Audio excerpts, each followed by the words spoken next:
Ano Ha? ang status ng visa niyo po?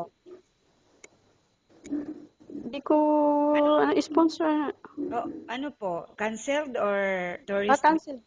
finish Ay, contract? oo. Kailan po na ano te? Kailan po na cancel? Ay, di pa ako canceled. Sa September 7 pa ang cancel. September pa yung 7 yung cancel. Bakit hindi ka Ah, magre-renew te? ha? Ba't hindi ka magre-renew? Mababa ang sahod eh. 6 years na ako rito eh. Ano yung te? Local or ano? Local. 6 years Magkano na ako, lang? 800 1,000. lang? 1,000. 1,000? Ano ba yan? Saan ka? Dubai, Abu Dhabi? Dubai. Okay, Dubai. Tapos, te, sige, te, babaan mo yung camera mo, te, tapos proceed tayo sa interview, te, sabihin mo lahat ng mga hinanaing mo, yung mga experience mo, te. Yan, gusto ko sa'yo, nakatawa. Di ba? Ganyan. No? Tapos, September 7 ka matatapos din, no? September 7? Oo, sa Oo. ipag ano na yata sa sa effort Pero yata ako. hindi ka pa uwiin ng Pinas, hindi ka bibigyan ng ticket. Hindi, uuwi ako sa Friday, ay next Friday. Ay, uuwi ka. Ano muna nila. Uuwi Oo, ka muna, te. O sige, oo. te, sabihan mo na kami kung uwi ka na, ha? Pero ngayon, interviewin pa rin namin kayo. Para bago ka aalis, sabihin mo pag may tumatawag sa iyo, pwede mo ba kaming mabisahan kahit ako makauwi na po? Ganunin mo siya, te. Oo. Ha? Pag may tumatawag sa inyo. Kasi 1.5 ka lang, te, di ba? O sabihin mo na, sir, bigyan mo ako ng visa. Kung hindi ka uwi, te, hindi ba pwede? Kung hindi ka uwi? Hindi ka ba bibigyan ng release? Magpaalam ka kaya, te, or kailangan mo talagang umuwi sa pamilya mo? Titingnan, ay parang hindi sila nagre-release eh.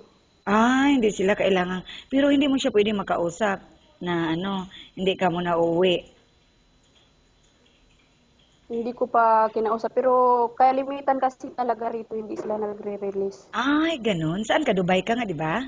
Oo. Sige, te, proceed na tayo sa interview, te. Tapos lagi kang nakasmile at tingin ka sa taas, sa kamera. Yan, ganyan po. Kasi kailangan natin, huwag kang titingin sa akin. Doon ka sa kamera, Anong, yan, ganyan po. anong tawag nito? 1,500 lang ang pasahod niyo? Hindi, 1.5 to 2,000 kasi depende sa experience mo, te. Pero pag Okay. uwi ka, 1.5 lang kasi bibisahan ka doon. Sabi ko, hindi mo pa kayang kausapin yung amo mo na na hindi ka na uwi. Kailangan mo talagang yung sabihin mo nga, Pinapauwi. oo, yung, Pinapauwi talaga nila ako. Hindi talaga ah, sila nagre-release. hindi sila nagre-release. Mm. Saan ka dito, te, sa Jumeirah? Saan ka banda dito? Abuhil. Sa Abu Hill. Okay. Kasi, 'di ba, September 7. Pero bibigyan kita ng mga employer, te, tapos kayo na makipag-usap na hindi ba pwede, halimbawa, kakausapin niya yung employer mo. Hindi pwede na ganun. Hindi ko pa lang alam Hindi kung pero hindi pa alam ng amo mo, naghanap ka na ng trabaho. hindi ko pinapaalam sa kanila. Okay, Baka te. kinakausap rin nila akong mag-renew kasi Magkano na namang yun ang ibibigay na pera gagastos. sa'yo? Sahod. Hindi ko na tinatanong eh. Pero wag ka na mag-renew Kasi eh. Hanap ka na ng iba. Sige, sige. Ha? Anong 19 ka, te? Yung mo? 75 birthday. 1975. Mm, Yung birthday mo po? 1975? August Sige. 16. Tapos na. August 16, 1975. 1.5 lang mo, te, ha? August 16, te, no? Belated happy birthday, te. 1975. August 16, Lahat. 1975. Okay. So, ilang taon ka na ngayon? Mga 30 30. is nga. Okay. Sige, te. Proceed na tayo, te, ha? Yan. Yan po. Wag mong igalaw-galaw yung mo, cam. Ha? Okay? Sige, te. Hindi. Mamaya kasi baka gigising sila eh. Hindi pa. Sa, 4 minutes lang. 4 minutes. Yan. sige. Sige. Huwag ka nang. Sige na, te. Wag mo igalaw-galaw. Ano yan? Laptop or mobile? Mobile lang. Sige, ganyan na. Upo ka ng kasi baka magising na sila. Yung katulad kanina. Yeah. Sige. Sige, upo ka maayos, te. Huwag kang titingin sa akin. Tingin ka sa camera, ha? Yan. At laging naka-smell. Okay. Hi, good morning. Yes, good morning. How are you? Fine. Welcome to Find Your Mate. Please tell us something about your work experience. I'm working here in Dubai for 6 years. Okay. I'm taking care for 3 kids, 8 years old, 6 and 2 years old. Okay. And may I know what is the nationality of your employer? Local. Okay. And why you're looking for a new employer and find another job? I want a higher salary. Okay. And will you accept a salary of 1,000 to 1,500 dirhams? Okay, I will accept. Okay. Are you married or single? Single. You have kids?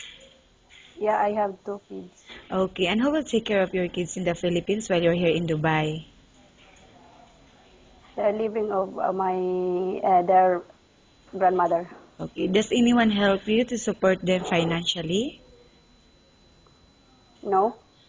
Okay. I will now ask you questions about different situations you may encounter while on the job, okay? The baby is non-stop crying, what will you do? What is it? If the baby is non-stop crying, what will you do? I carry to stop it. Okay. And how about cooking? Do you have any specialty in cooking? Arabic food. Like, And like they call it salona. Always I see here. how about And biryani? rice. Oh, I don't know yet biryani. okay. Because I always the kids. Okay. But are you willing to learn? Yeah, I willing Okay. to learn. How about cleaning the house? Which area do you usually start working in? In their room And then? and outside. Uh, If the baby wake up, I'll take the baby. okay. Why do you think you should be hired? I know. What are your qualities being as a housemaid? I know the what's this? I know all around how I work. Okay. Thank you. Nice talking with you and have a good day. Okay, thank you.